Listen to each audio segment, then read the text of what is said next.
Hello, welcome back to your Dynamics of Rigid Bodies. So we are still in your Module 3, Kinetics of Particles. Okay, so we are done with your Unit 1, the second law of Newton. Okay, and then we will now proceed with your Unit 2, wherein we will discuss here your work, energy, and power. So how is this related to your kinematics? Okay. So in this unit, we will be expecting for you to solve for work, energy, and power done on a body by force systems. And of course, for you to understand the concept of conservation of energy. Okay. So we had here your work. Okay, if you say work, that is the measure of energy transfer applied on a body which is equal to the product of the force exerted on the direction of motion in its displacement. Okay. So again, work is just the product of your force applied on the body and of course its displacement. So this work has a unit of joule, wherein joule is actually Newton times meter. That is the equivalent of your joule. That is in centimeter. That is in centimeter, okay. And then others, of course, if you are using English, you will have there the foot-pound per second. Okay, you will have there your foot-pound per second, or foot-pound, I mean. So this is your work. Okay, so again, that is just the force, resultant force on the direction of motion times the displacement. So if you will try to look at this figure, let's say this is the body. Okay, this block, the green block. You are going to apply their forces, which are actually external forces. Let's say you have their P, which is a horizontal, and then that is a tension, which is actually pulling your block so that will go on top, or that will slide going up from an incline. Okay, then if you try to get the resultant force of that, okay, so this will be the resultant force. Name it on any variable you want. Okay, let's say that is your F for this case. And that is the force on the direction of motion. That is the driving force. We call this one actually as the driving force. That is the force that will be making the block to move. Okay, that will be that will be driving the block to move. So that is the driving force that will cause the motion. And of course, since there is a force applied on that body, and that will be able now to move, there will be a displacement at a certain time, and that is the distance traveled, okay, from the initial to the final point. So that is just the work, that is just the product of the driving force and its displacement. Driving force is of course in the direction of your motion. So again, you need to break this down, this tension in that pull or push to the direction of motion, which is along the inclined plane. So that is work. How about this energy? Okay, if you say energy, that is actually the ability of the body to do work. Okay, so there is an energy. Okay, so if you will try to relate the energy with work, at a certain object or at a certain scenario, there is an stored energy. Okay, if you will try to recall energy in your physics, there are a lot of forms of energy. We have there the mechanical and the non-mechanical. If you say mechanical, that could be a potential or kinetic energy, isn't it? Okay, that is on the movement of the body. Or if you say non-mechanical, it could be a stored energy, or in example, it could be a chemical energy, and so on and so forth. There are a lot of types, but of course, we will just focus on the mechanical. Why? Because we will try to relate this energy onto the movement of the motion itself. So we will try to relate the energy into the kinematics of the body. Okay, so again, what is work? That is the transfer of energy.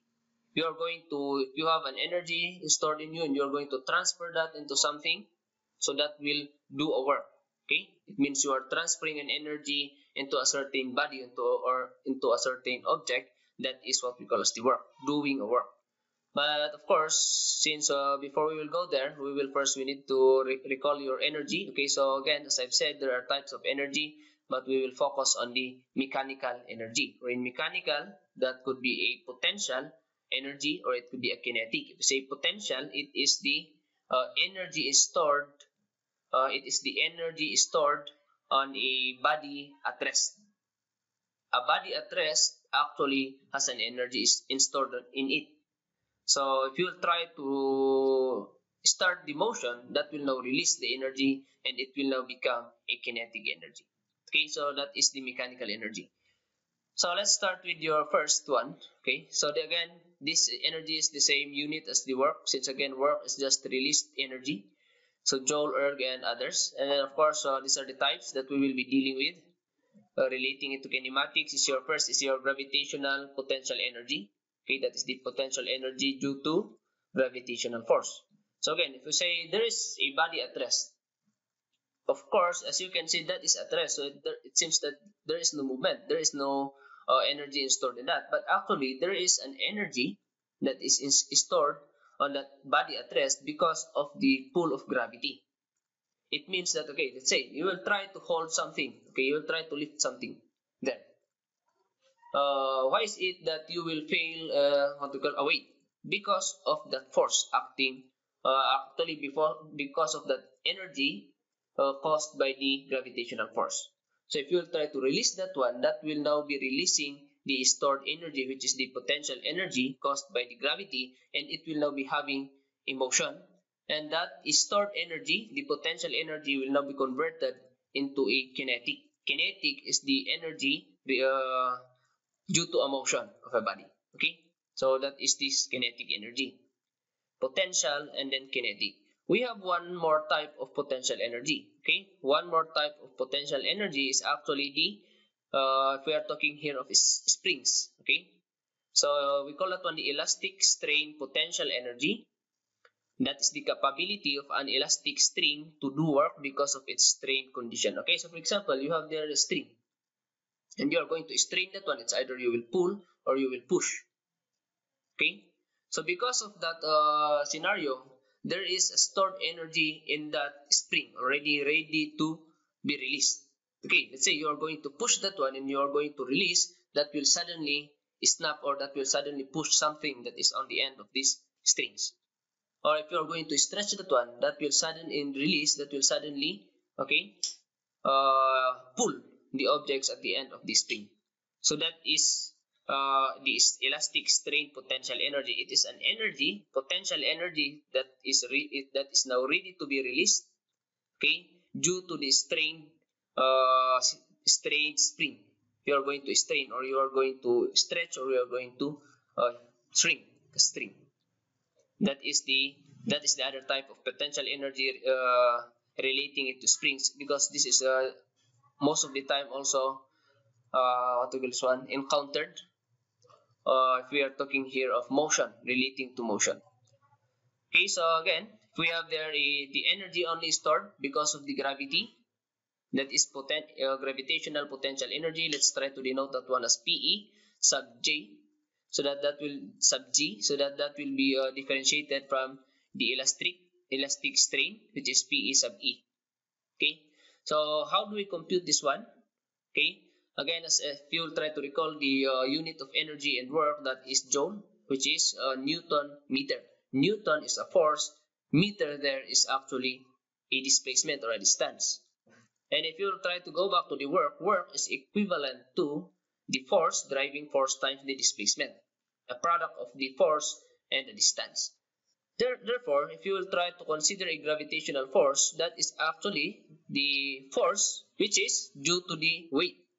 So mass here, for us to convert that one into a force or a weight, that is to be multiplied by the gravity. So this mj is already a force, and multiply that one to a distance, so that will become a work or an energy, I mean. Okay, so what is the distance? Since we are referring here to gravitational force, the higher the object is to the datum line or to the reference point, the bigger the potential energy, because again, because of that formula, the weight times the height. So of course the weight will not change, because that is just the mass times the gravity. It will never change even if you are going to adjust the elevation or the height of that object. But the stored energy on that object, if you are going to transfer the level of that or the elevation of that, because of the height due to a reference point or the datum line, the energy also differs. Okay, so again, your energy is stored, the gravitational potential energy is stored on a body depends, or we call that one as directly proportional to the height to a certain reference point. Okay, so that is your potential energy. So again, elastic energy, the same. This is again in a units of a force times distance. However, in springs, we have there what we call as the K. Okay, K is the spring constant. So that determines that determines the ratio of the work and the spring can apply or can do with respect to how much deformation it will be having. Okay, so that is again set on a certain type of spring. So this, if we have different springs, this spring has a different constant than the other springs, unless they are identical. Okay, that depends on, of course, the configuration of your spring, and that depends on the type of material used to create your springs. So again, that is the K, spring constant. So this one is in the unit of force per meter, or force per certain unit of distance. It could be a Newton per centimeter, or it could be a Newton per meter, or it could be a kilonewton per meter. It doesn't matter. That is already that will be given. Okay, that will be given as long as you know that K there is a force per distance. Okay, per a unit distance. So that is given, and then you have their deformation, which is actually in distance also. So if your K is Newton per meter, for example, this is in Newton in meters, okay? If your K is Newton per meter and your S there is in meter, of course, you will have the Newton per meter times your meter squared. So you will end up cancelling 1 meter in your S squared and then the meter below your K. So you will end up still with Newton times meter, which is again force times distance. So that is our formula for elastic strain potential energy, or PE sub E. And then we have here your kinetic energy. That is again the capacity of a body to do work as a result of its motion. Okay, so again, if we have there a potential energy and that will be released, that will now be having a motion, and because of that motion, there is now an impact to anything that it will be touching, and that because of that impact, there will be a work done. Okay, because of that motion. So that is kinetic energy, and this is important. You need to take note of this. The work done on a body is equal to the change in kinetic energy. Okay, the work done on a body is equal to the kinetic energy. So let's say you have there an object that is moving in a slow motion. Let's say this is an object moving on a slow motion, and suddenly you will try to apply a force on that, or apply a work in pushing that moving object. Then of course that will originally move slowly, but if you're going to push that harder, then that will now become faster. And again, the kinetic energy depends, of course, on the movement. So the movement is originally slow, so the kinetic energy is small. Then because of the work that you applied on that, that will magnify. So the motion will now be faster, and the kinetic energy will be bigger. Okay. Again, because kinetic energy depends on the motion. So the faster the motion, but actually that depends also on the mass. But let's just say that the mass is constant. So the slower the motion, the faster the motion, the bigger the kinetic energy. So again, you have a slow object, you're going to apply a work, and that will now become faster. And because of the change on kinetic energy, because the change in that kinetic energy, is because of the work applied. Okay, so the work applied or done on the body is equal to the change of kinetic energy. So again, if we are just referring here to kinetic energy, that is just mass times velocity squared. Okay, if you will try to, again, this is energy, so that should be a unit of a work. Okay, so it could be a force times distance. So if you'll try to look at our formula, that is 1/2 m times v squared. V is of course the velocity, m is the mass. Mass is in kilograms, isn't it? And if you are going to square, let's say this is in Newton meter again, in second. You have their mass to be in kilograms and your velocity to be in meter per second, and that will be squared, so meter squared per second squared. So actually, if you will separate one of that meter from the square of the velocity, you will have there meter per second squared, which is acceleration. multiplying that one to a mass will become a force. So the separated meter there from your V squared is actually a distance. So again, force times distance is a work or an energy. So that is referring only if you are solving to the kinetic energy. But if you are talking here of the work done because of the change of kinetic energy, all you need to do is actually subtract the kinetic energy of the final motion and then subtract the kinetic energy of the initial motion. So again, Vf squared. So if you try to look at this, this is originally actually 1 half mvf squared minus 1 half mvo squared. Vf stands for the final velocity and Vo stands for initial velocity or original velocity. However, since 1 half there actually is constant and the mass will not change, that is also constant, you can factor it outside so that if you will now try to compute the change on kinetic energy, or that is the work done on a moving object, that is equivalent to Vf squared minus Vo squared. I factored out 1 half and your m. Okay? So that is our energy. So we have here the law of conservation of energy. Energy is not created or destroyed. Okay, that is according to physics. Energy is not created or destroyed. It merely changes form from one form to another. Okay, so again, that is repeatedly discussed in your physics or in chemistry. If you have there, let's say, just like a while ago, okay, let's try to focus on the mechanical part or on the mechanical energy. We have here, if you are going to lift something up, let's say again, you have there an object that you are going to lift, that will now be having initially a potential energy that is readily to be released. Okay, that there is a potential energy is stored on that object that you are holding. But once you are going to release that one, that will fall down and the potential energy will be transferred into a kinetic energy because the energy is not created or destroyed. So the originally stored potential energy is now just transferred into another form which is now kinetic because that is now moving. And again, let's say suddenly that will now be reaching the ground, the falling object will now be reaching the ground. From kinetic energy, it will now be restored into a potential energy.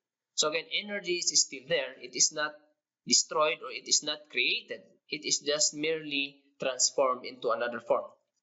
Okay, so that is your law of conservation of energy. So if you will try to relate energy or work with the time, and if you want to get the amount of work done per period of time, this is actually what we call as the power. Okay, how fast something or someone can do work at a given certain period of time. That is power. Okay, so that is what we call as the, if you are talking about machines, we have there what we call as the power or the horsepower of machines. These are the power, or that is the amount of that of work that machine can do in a certain period of time. Okay, so of course, the more heavy duty your machine is, the more work it can do in a certain period of time. So the horsepower or the power of that is bigger than a machine, a smaller machine. So again, that is just the rate of change of work, or that is the time rate of work with respect to time.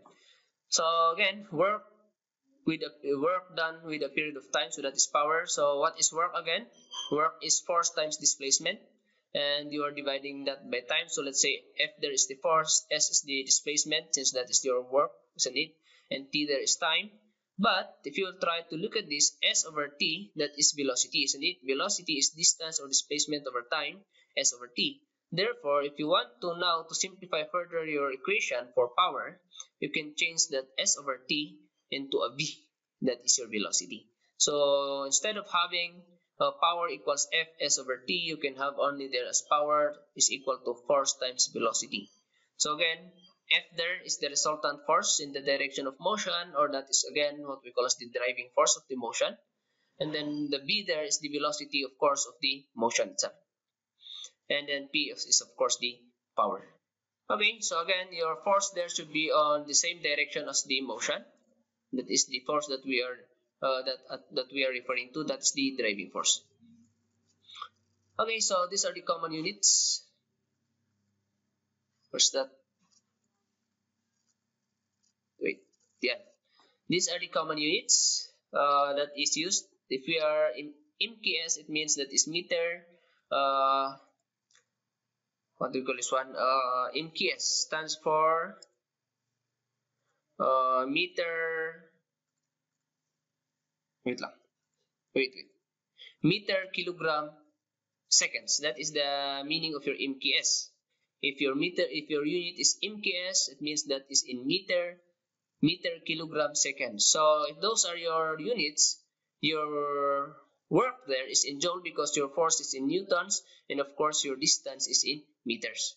And then your velocity will be expected to be meter per second, since that is MPS, meter kilogram second, and then times of course second. And if you are going to get the amount of work done per certain time or per second, that is joule per second, or that is actually called as the watt. Okay, watt. Joule per second, 1 joule per second is watt, or in plural form, that is your watts. That is how we measure the energy, electric energy, isn't it? Watts. But if that is 1000 watts, that is kilowatt. Okay.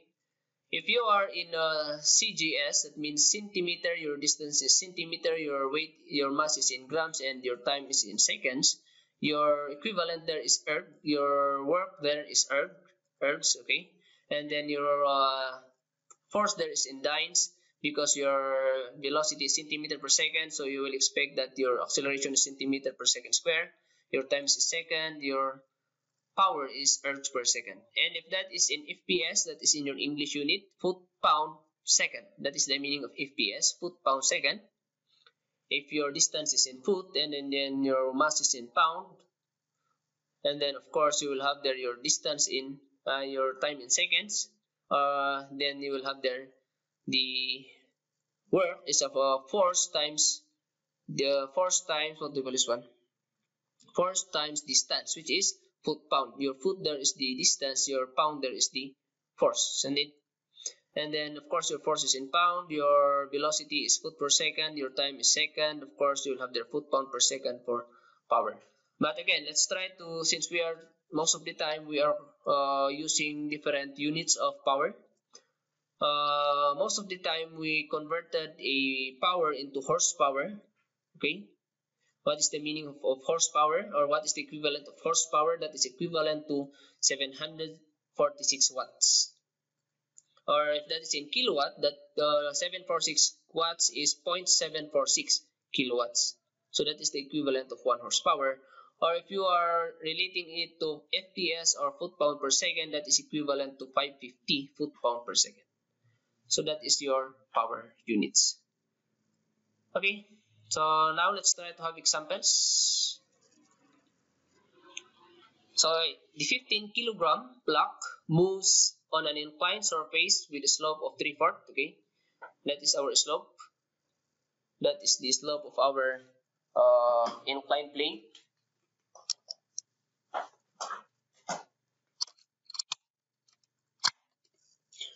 Okay, so that is the slope of our inclined plane. And then from the position shown to a position 1 meter down the incline. So if you'll try to look at the figure, this is the figure.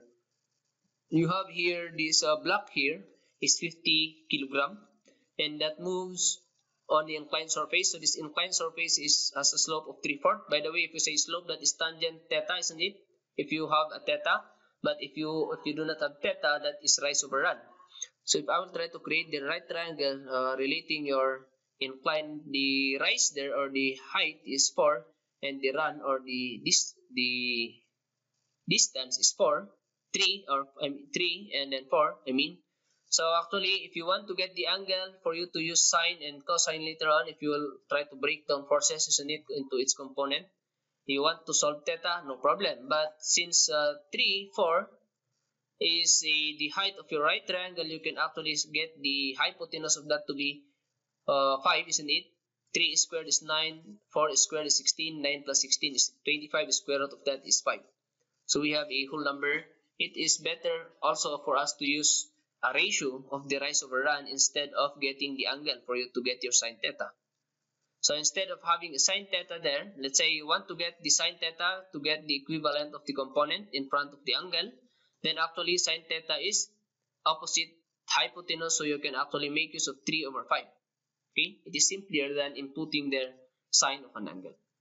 So you need to solve the angle and then get the sine of an angle. So if your angle is not a whole number, there will be a rounding.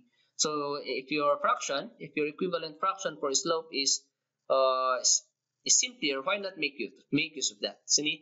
So instead of cosine theta later on, if you want to get this a component of the hypotenuse, you can actually get the ratio of that, since cosine is adjacent hypotenuse, so you can actually make use of 4/5 instead of cosine theta. Okay, so that depends on your slope, and the slope is 3/4, so you can get this equivalent of sine and cosine. Now, let's go back to the problem. You have again a 15 kilogram block that slides, because of course there is no force that is going up, and you have there a spring that is attached to a spring, okay, which has a constant. If you say spring, there is a spring constant that is K, and again K is the force per meter, or force per unit of distance. So in our case, that is Newton per meter. Okay, it means that if you're going to stretch that string within 1 meter, you have there a force applied due to the spring 50. If you will have there stretch that one into 2 meters, multiply this one by 2, meter cancels, you will have the tension on the spring to be 2 times 50, which is 100. That is your constant, spring constant. Okay, to which, okay, you have there a spring to which the block is attached, which is, okay, to which the block is attached is initially, that spring is initially stretched by 0.25 meter. Okay, so why is it initially stretched? Because once you apply there this, once you will attach the block, originally that will not be stretched if that is plainly the spring. But if you will attach the block, there is a certain weight of the block that will pull that one, or that will initially stretch that one. So that is initially stretched by 0.25 meters. Okay, because again that is due to the weight applied, or that is due to the weight attached. So if you will try to attach that one to the spring, that spring will be initially stretched by 0.25 meters. And then of course the coefficient there of the kinetic friction between the block and the surface is 0.2. Okay, so that is the ratio of the force with the mass of the object. Okay, and then of course you will have the constant horizontal force applied on the block to be 25 newtons. Okay, so that is a horizontal force applied. So in this case, in our figure, you have the force F, that is 25 Newton, which is applied on the block horizontally. And if the block starts from rest at position A, so that is the original position, that is the original position of the block when you are going to attach that one on the spring, and that is position A. Once you will apply now your force F, which is 25 newtons, you will of course expect that this will slide downwards, isn't it? Because of that force F, this block, the green block that we have, or the 15 kilogram block that we have, will slide downwards. And again, at point there, we will consider the point there at point B, which again that will be reached by this block once that will be applied by force F. Okay, so that is your point B. Now the question there is that determine, okay, so again the block starts at rest at position A because there is no external force, only the weight, and the weight only is actually equaled by the spring, so that will be at rest. But once you will apply again the force F, that will slide downward, and you will have there a certain velocity of the motion. There will be a motion, so there is already a kinetic energy involved because there is a motion. And then the question here is to determine the velocity of the block when it reaches that point B, okay, which is given to be 1 meter down the incline from original point A. So again, so that is our scenario. So now the question there is again, what is the velocity as that block reaches your position B, which is 1 meter from A along your inclined plane? So again, cannot just make use here of your second law of motion by Newton, because that is merely force time is equal to mass times acceleration, and we are now dealing here with spring constant and so on and so forth, isn't it? We are now dealing here with work. So we will now be using here the energy involved in your motion, or the work involved in the motion. So again, let's try to write down the given. You have a block there with a mass of 15 kilograms, and the force applied, external force applied on that is 25 kilograms. You need to know the direction. That means that is horizontally, so that is not along the motion, because the motion is along your inclined plane. And of course, we need later on the weight of that. That is the force applied, or that is the force experienced due to its mass, and that is just equivalent to the mass times the acceleration of gravity, which is the J. So calculating that 115 times 9.81, we are having here a distances to be in meters. As you can see, your distances are in meters, so you need to make use of the meter equivalent, or the MKS, or the metric equivalent of gravity, 9.81. So that is equivalent to 147.15 newtons. Okay, and we have there a displacement S. Displacement that is from point A to point B, which is to be 1 meter. And then your spring, we have there a spring, so you need to know the spring constant, which is 50 newton per meter. And you have here a friction. Since it did not say there that the incline is smooth, therefore there will be a resisting force of the motion, and that is due to friction, and therefore we have there a friction force, or friction coefficient, which is 20% or 0.20 of whatever normal force that we will be experiencing there. And again, that is just the equivalent of the slope, so that we do not need to be solving the value of the theta, angle of inclination. So I'd rather use the ratio. Okay, so our solution here is that what we need to put in mind is that since the block, or the body, is in motion, there will be a kinetic energy. And if you will try to relate that one with work, again, if you will try to go to your kinetic energy, you can define again that the work done on a body, on a certain body, is the change in its kinetic energy. And if you will try to look at the scenario, there is actually a change in kinetic energy. Why? Because originally that block is at rest because of your restrained spring. Okay, that will control the movement of the, or that will actually cancel the potential energy to be released due to the weight of the block. However, since there is an outside force, external force applied on that, it will now alter the equilibrium, so there will now be a motion. And originally that is at rest, so there is no motion, but because of the force applied, there will now be motion. So there is a change of kinetic energy. Originally, your kinetic energy is zero because that is at rest. Your energy is still potential. But because of the movement, that there will now be a change on the kinetic energy from zero to a certain value. So you can actually again make use of the situation where in work, the work done, okay, the work done because of that force, the work done due to that force, external force, is equivalent to the change in kinetic energy of the body, or of the block. So that is what we are going to use as our K equation for us to solve what is being asked, wherein that is the velocity at point B. Since again, you cannot just make use of FMA, since we have there a K, or a spring, involved.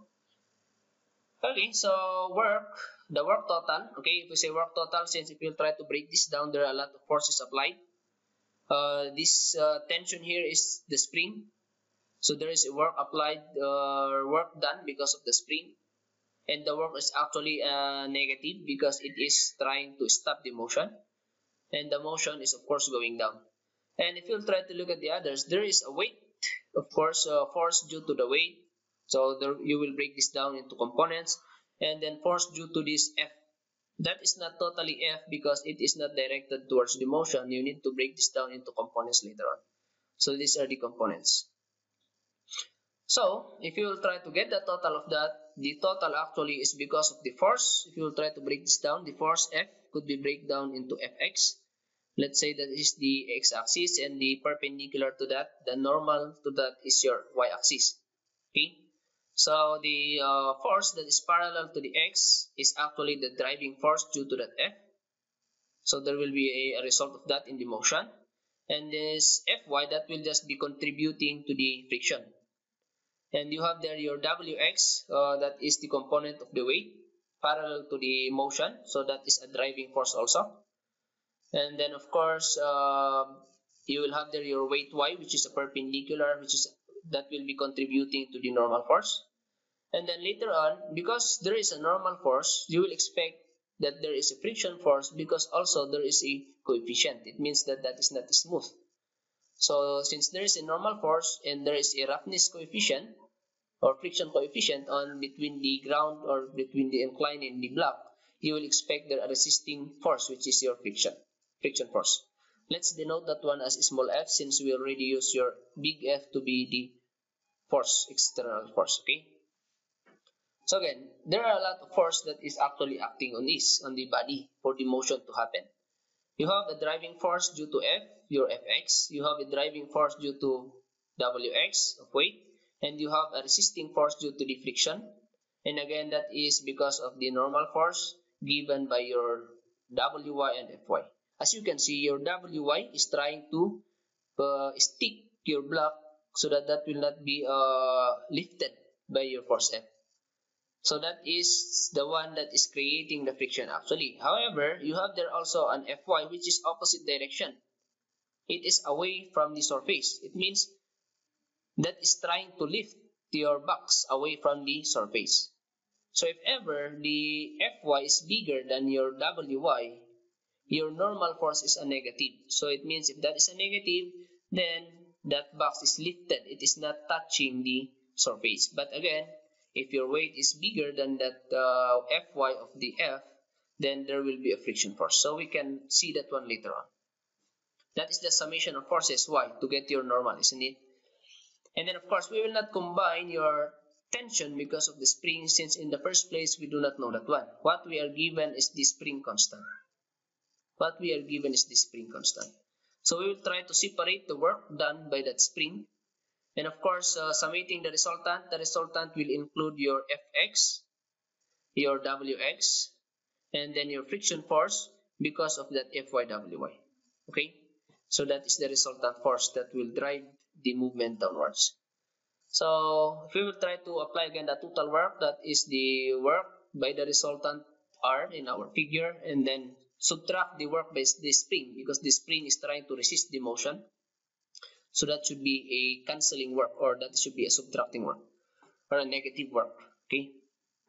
And according to the statement, the work done again on the box or on the block is the change of its kinetic energy. So again, our formula for change in kinetic energy is 1/2 m v, whatever the final, and point B is our final position. So let's put that as VB squared minus, sorry, that should be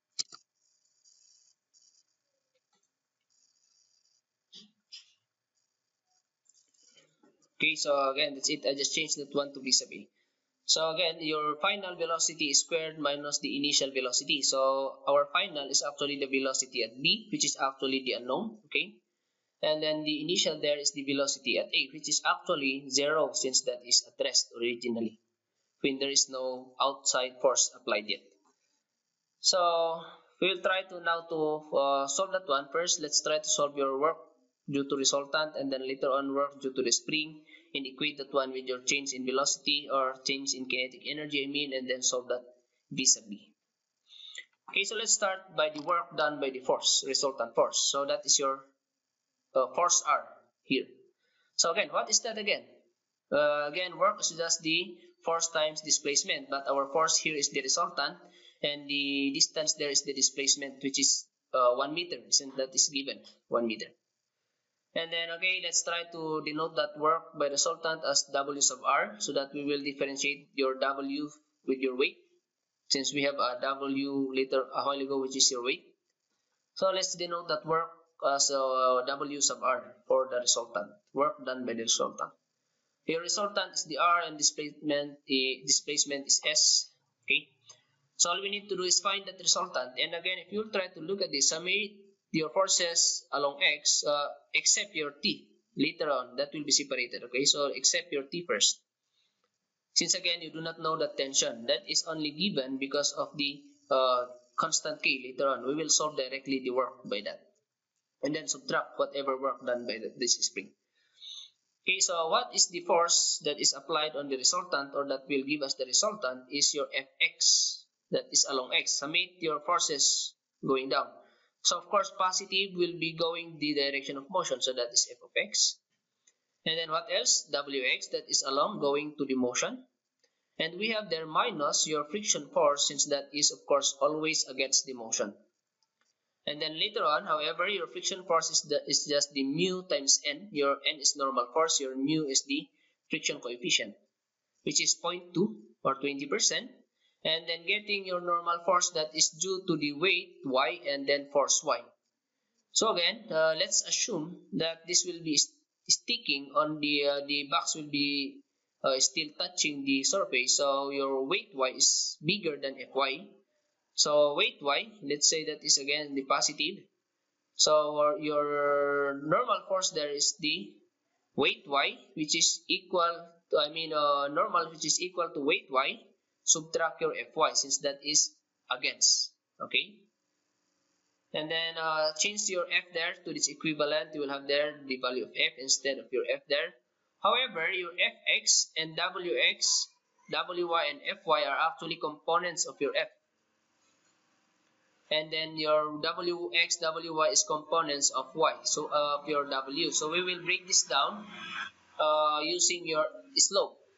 But instead of using sine theta, cosine theta, okay, instead of sine theta, cosine theta, we will be using the equivalent fractions, 3/5 and 4/5. So as you can see, if you will try to get this equivalent fy or fx, the fx is actually the side attached with your theta, so that is cosine. So fx, if you'll try to go back there, fx is cosine theta. So fx is cosine theta of f, or that is 4/5. The cosine theta is 4/5 of f. And then wx is opposite, so that is your sine. So that is 3/5 of your weight. And then 0.2, your weight there, your wy is your cosine, isn't it? So that is your 4/5 w. And then this is fy, there is the sine, so that is 3/5 of your f. And then s is the displacement later on. So as you can see, there are only f and w applied here, so we can convert it one or combine. 4/5 minus 0.2 of that will be positive, isn't it? F and f will combine, so this will become positive. So 0.2 of 3/5 and that 4/5 will combine to 0.92. That is exact, so I can make use of the decimal since that is exact. And then 3/5 minus 0.2 of 4/5, that will be exact also, 0.44 positive. The 3/5 will prevail than your negative, so that is still positive, 0.44 of your weight, and you have there the displacement. So you are given there the F, or our force, to be 25 newtons. Okay, by the way, if you will try to look at the units, you do not need to convert here anything, since your force is in newtons and your distances are in meters and your weights are in kilograms, or your mass is in kilograms, so there's no need for us to convert anything. So all you need to do is substitute your force, which is to be 25 newtons, and then your weight to be computed a while ago as 147.15 newtons also, and your distance or your displacement is already 1 meter. So actually that will not alter this one, but okay, let's say that will be a different, then this will change. So computing this one is equivalent to 87.746, which is Newton times meter. Since you will expect this to be in newtons, okay, these are the forces, but that is meter, so Newton meter, so that is the equivalent of joule or joules. So that is the work done by this resultant R. So by the F and by the weight, then by the friction. There is no due to the spring yet. We will separate that one. So that is the next thing for us to solve. The work done by the spring. Okay, so if you'll try to go back to our potential energy of spring, you can see here that this is your PE, or that is the work done by the spring, or you can just denote that one later on as W sub S. That is 1/2 the constant of the spring times the deformation squared. Okay, that is our formula. So if you'll try to go to our solution, work done by the spring is actually 1/2 Ks squared. However, it says there that because of the weight, it is initially stretched by 0.25 meters. And that will now be stretched by additional 1 meter. So if you'll try to consider our figure, originally that there is already a force or a work done by the spring because of that deformation 0.25 meters initially. However, we are only considering here the work done from point A to point B, isn't it? Since we are considering initially from point A to point B. So we will only consider the work done by the spring from point A to point B. So you will not directly substitute there the S to be 0.25 plus 1 meter. No, because we are only considering from point A to point B. So what will I do is to solve the work done going to point B and subtract the work done initially at point A due to spring. Okay, but if ever there is no initial deformation of the spring, all we need to do is solve Ks squared. However, there is initially work done by the spring, we will subtract that one. Since again, we are only considering from point A to point B. So subtract whatever initial work done by the spring. So, okay, so our formula is 1/2 Ks squared. Your work or your displacement for work at B is of course the distance or the deformation at B. So that is eventually 1.25. That is the initially 0.25 plus the 1 meter from A to B. So that is the deformation, the total deformation at point B. Your initial deformation is given to be 0.25. Okay. So calculating that one, of course, your K there is given to be 50.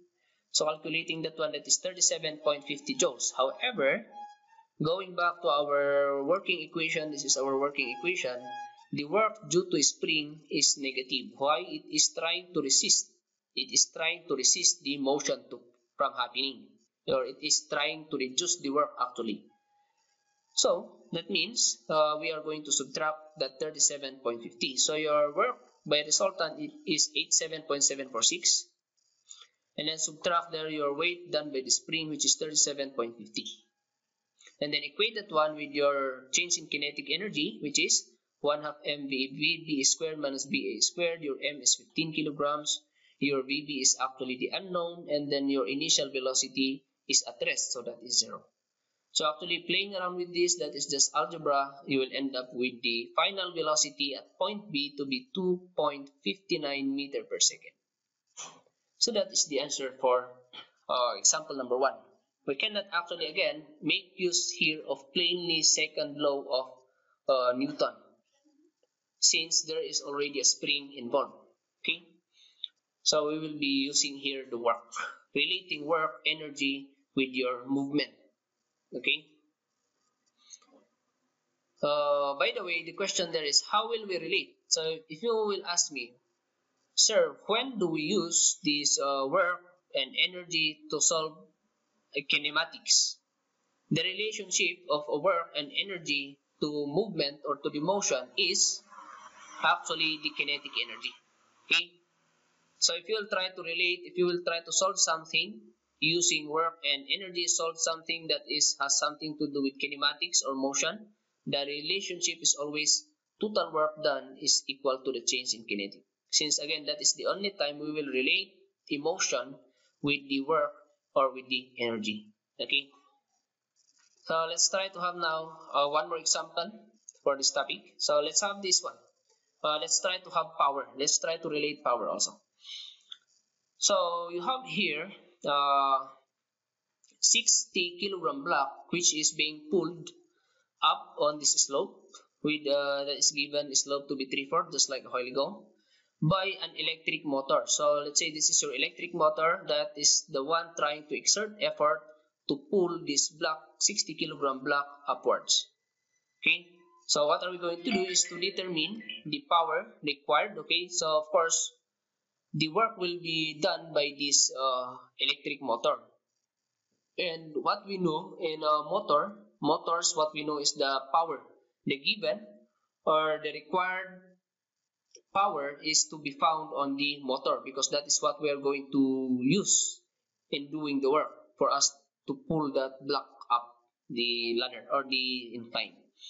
So determine the power required to move the block at a constant speed of 3 meters per second. So of course, There are a lot of power that can pull that one, but we are only referring to the power, or that should be the minimum power of the motor for that to have a motion of 3 meter per second speed, for a speed of 3 meter per second. So that is just the requirement. But of course, if your requirement will be different, let's say that should be a 5 meter per second, then the power should be higher. The required power should be higher, power of the motor. Okay, so the coefficient of friction between the block and the inclined surface is 0.2 also, or 20% also. So just like a while ago. But this time, the work is done due to the electric motor, and that is now going up. And the mass is actually different. So given again, mass is 60 kilograms, weight is solving that one by multiplying gravity, 588.60 newtons. Your required velocity is supposed to be 3 meter per second, and then the percentage of the coefficient friction is 20% or 0.2. And again, since if you do not want to be solving theta, since actually theta here is could be having a long decimal, so for us to make use of the whole number of the slope, why not make use of the equivalent fractions? Okay. So what will be our solution here? Since the unknown is actually the required power, all we need to do actually is to solve the power done by this motor and done by the work pulling that block upwards, okay, with a certain velocity 3 meter per second. So actually, all we need to do is focus on the formula for power, that is P is equal to force times D, the driving force times the velocity of the motion. But since if you try to cut this one, the tension here on the cable is actually the same tension which is actually experienced by the motor, okay, then that force you can change that one to T. If you will denote that one as T, if I will cut, that will be T. So that T here is also the tension here. Okay, so this is the free body diagram. I will cut. This is the box. These are the force acting on that. Only the weight. Okay, we are just trying to resist the weight and then pull that one upwards. So cut this one, you will try to bring out the tension. And then of course, the tension will be due to the friction encountered by the box and the surface, and the weight, which is also trying to pull that downwards. So all we need to do is solve the tension. Okay, summate your forces horizontal with respect to x. You will have the tension, substitute it there, and you have there already the required velocity. Substitute there so that you will have the required power. Okay, so moving on, you need to solve the tensile force. So summating again your forces with respect to x, that is actually the equivalent to the wx. Since the motion is going up, isn't it? So you'll have the negative wx and then negative f, but that will be transferred on the other side. So it will become positive and positive. So your tension is actually wx plus the friction force. However, your friction force again is a percentage of the normal force, and the normal force is actually just due to your weight y. Okay, so that is 20%. So substitute that to your F, you will have this one. But Wx again is just 3/5 of W. Okay, you can go back again to how we use this one. 3/5. Why? Because sine theta is 3/5. Sine because your Wx is in front of theta. And then Wy, there is just the force that is actually touching, or that is the adjacent to theta. So that is adjacent 4/5. So 4/5, that is the cosine. So your Wy will just be 4/5 of W. Actually, this will now be converted in terms of W only. So that will be a total of 0.76 W, or weight. So you are given the weight, isn't it? The weight is, we solved that one a while ago to be 588.60. So the tension here, multiplying it by 0.76 is 447.336 newtons. And then solving now, your working equation is power equals the tensile times the velocity. You have already there the tensile force to be 447.336 newtons. Multiply that one with the required velocity, which is 3 meter per second. And then all we need to do is solve for power, that is 1342.01. Actually, that is watts, because your force is in newtons and your velocity is meter per second. So actually, Newton times meter is your joule, and per second is now your watts, isn't it? And then again, since that is already 1000, you can convert that one into kilowatts.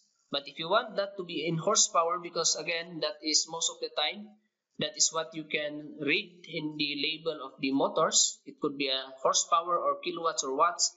So if ever what is written on the motor is horsepower, all you need to do is convert this one into horsepower. Isn't it what is 1 horsepower? That is 746 watts. So all you need to do is divide this one by 746 watts. So let's try to do that. 1342 divided by 746. So you will have there 1.7989, or that is actually rounded to 1.8 horsepower. So if ever what you can see there is horsepower, that machine or that motor should at least have a 1.8 horsepower for us to satisfy the speed, which is 3 meters per second. Okay, so that is example number 2, and you will have an activity, so please do that. But let's review some concepts. Okay, this is important again, relating your work energy with the motion. That is actually the situation wherein the amount of work done on a body is always equal to the change in kinetic energy. Okay, so when do we relate a work and an energy is to a kinematics or to emotion if there is emotion experience. But of course, when do we have emotion, or if we have emotion, we already have there a kinetic energy. So relating the work with the motion, that is the total work equivalent to the change in kinetic energy. So that is very, very important concept. And of course, with your law of conservation of energy, energy is not created or that is not destroyed. It is merely changing from one form to another. Just like my explanation a while ago. Initially, you have a potential energy, but if you will release that one, you will have a kinetic energy. Okay? So thank you very much for watching. If you have any question, please comment below, or we will be having that in our live meeting, next meeting. Okay, so thank you very much for listening.